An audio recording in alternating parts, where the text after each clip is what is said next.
Okay, welcome back everybody to episode 2 of...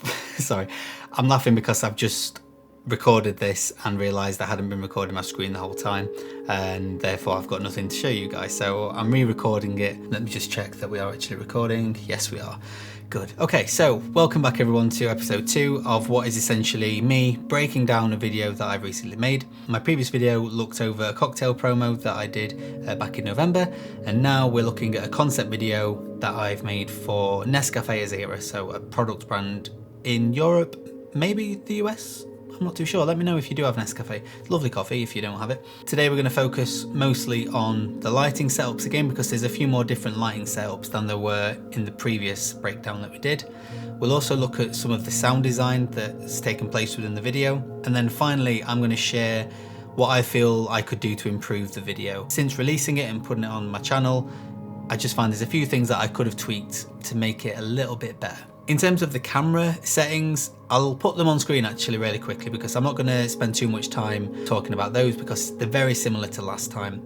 I guess the only difference with this one is that I shot some of the content in 4K as well as in 150 frames per second. Some of the product shots particularly, I found that it would be more beneficial to shoot those in 4K, A, because they'll look crisper when scaled down to 50% in a 1080p timeline. Also, it just gives me a flexibility so I can really finesse those product shots to make sure that the coffee's right in the middle and things like that. So let's start with this first shot, because it's one of the main product shots that I liked the most in the video. One really important thing to mention was that these coffee cans were extremely reflective. They were quite difficult to perfect the lighting, and especially in terms of the hot spots and things like that.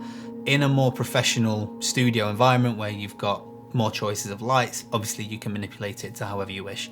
However, with the lighting that I've got, which are exactly the same 3 lights that I'm using for my YouTube stuff, this is what I had to work with. You can work out where the light sources were coming from by analysing the positioning of highlights such as those, that one, looking at the actual floor.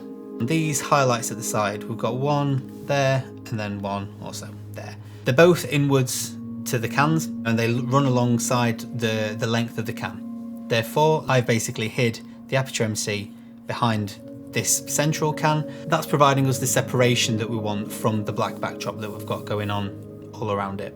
We've also got a small LED panel at the side here, which is essentially acting as a little fill light, producing these little highlights, that one and that one. That light, let me get it quickly for you, is this. So it's nothing special. It's got a slight diffusion panel on there to give a little bit of softness. However, it wasn't doing enough. It's quite contrasty light. In order to combat the harshness of that light, what I used was the inner diffusion that you get in a lot of reflector boards that you could buy online. I think the one I've got is from Newer. So essentially the diffusion panel was just out of camera, just out of frame there. The distance between the reflector and the light is really important depending on whether you want a harsher shadow or a softer shadow. The further away this diffusion is from that light source, the softer this highlight will be.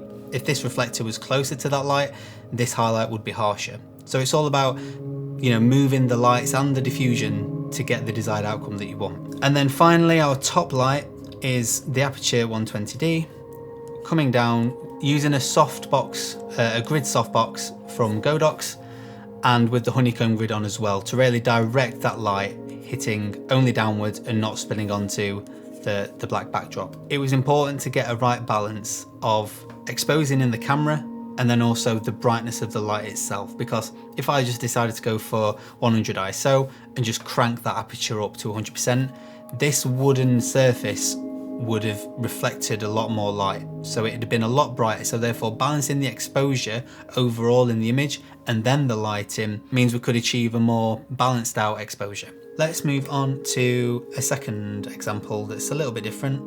Let's go for this one actually. This was a fun one.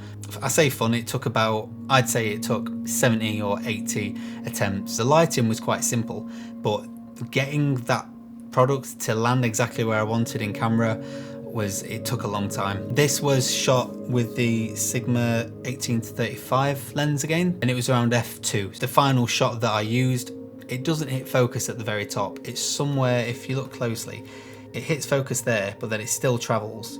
Ideally, I'd want the focus to hit there. After 70 or 80 attempts, that was good enough for me. Not good enough in a defeatist way, however, throwing it up in the air and not causing the coffee canister to, flip, mid-transit up in the air, or not stay central in the frame, that was another challenge. So all in all, considering everything and how long it was taking, I felt like this was the best shot that I would have got. If I spent an extra half an hour doing it, I probably would have done, but I've probably also run out of card space as well. What I did was use the two smaller LEDs that I've got to essentially illuminate the background, which in this case was the coffee beans.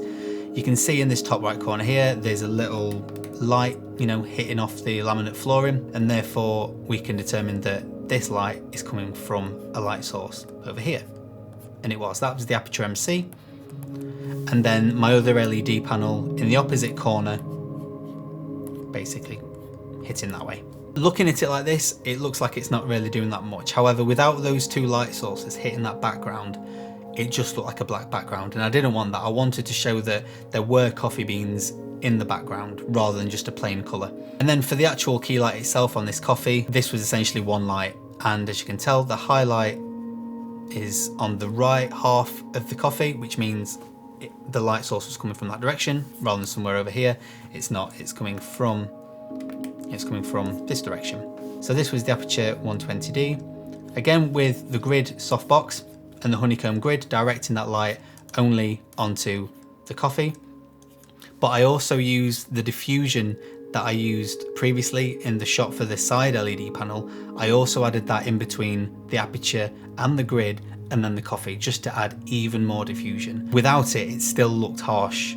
Even with, I think this grid has 2 layers of diffusion inside as well. So essentially this went through 3 layers of diffusion to get this soft highlight look on the coffee can.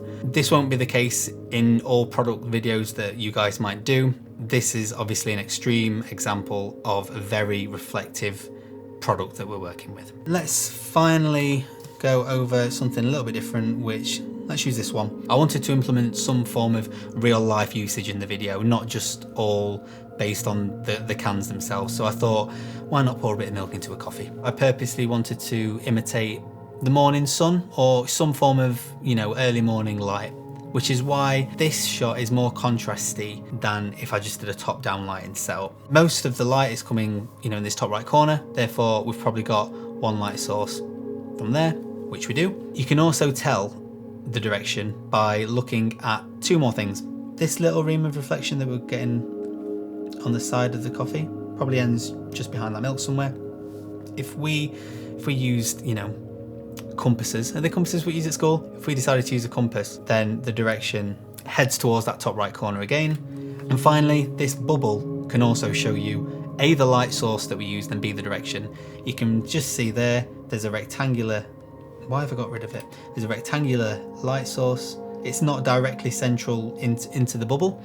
It's on a little bit of an angle and it's rectangular, which basically means we have a rectangular light source coming from this direction, which we do. Let's move on to the sound design now, which to me is something that I undervalued a lot. As I was developing as a filmmaker and a videographer, I focused more on the visuals. However, sound design is so important, and especially in a video that's 15 seconds long. With a 15-second long video like this, you've got a really short amount of time to engage the most amount of people. Sound design does go a long way and it does help and support the visuals. We'll watch the video again because it's only 15 seconds long. This is with both the music and the sound design together. So this is the video as it was completed. The greatest.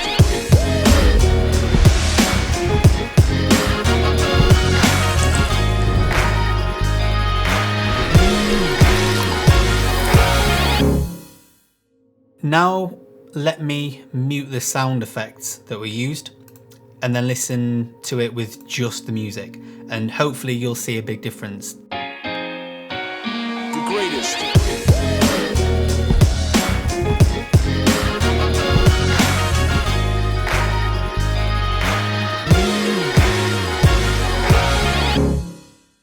To me, it only feels like it's 75% there. The majority of these sound effects are whooshes and impact. There's a few diegetic Foley work in there, like I think there's the steam at the end of the coffee cup, there's the milk pouring, I believe, but everything else is mostly just, as I say, whooshes and impacts, just to either emphasize a movement in the frame, or it can, you know, help a transition from one shot to the next with a little.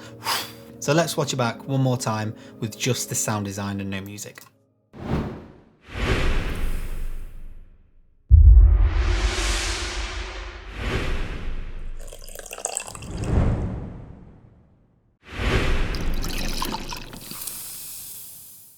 It sounds stupid on its own, doesn't it? But then when paired together with the music, it just makes the video feel more complete. And last but not least, let's look and talk about some of the improvements that I'd make in the edit. Personally, I encourage you to take a look at either other people's videos or your own videos and critique them. Critiquing your own work isn't a bad thing. If anything, it's the complete opposite.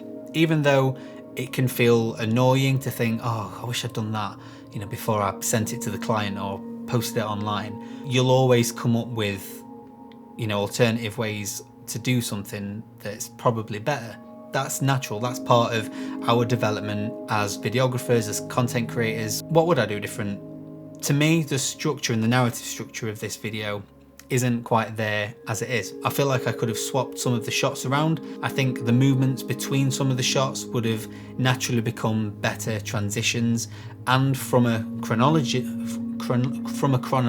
perspective would have made more sense as well. There are cases such as this one where you see the cafetiere, oh, can the coffee, I'll pour it into my cup, I'll pour it, and then a little bit later, where is it? I'll add the milk. So there is some chronology in there. However, some of the movements within the video, such as the coffee beans, I feel like that would have worked really nicely before this coffee shot, because then as the beans go up and then as they're about to drop, we could have started this shot as it drops as well.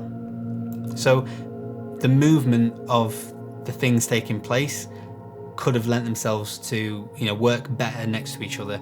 It's not a huge issue. The only people probably analysing it in this way are us or the client. We're always entitled to critique our own work as part of our development, and the client is always entitled to feedback because they're paying you at the end of the day. See it as an opportunity to then learn something for your next video, because you'll take what you learn from this one and everything else prior into the next one. I feel like that is everything. Let me check my list.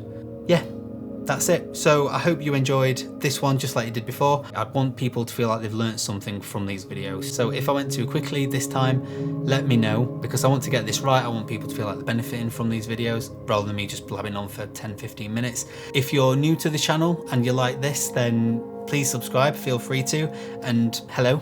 For anyone who's returning, or you know, you've seen me every now and again, thanks for watching again. And in the meantime, as ever, take care, and I'll see you very soon.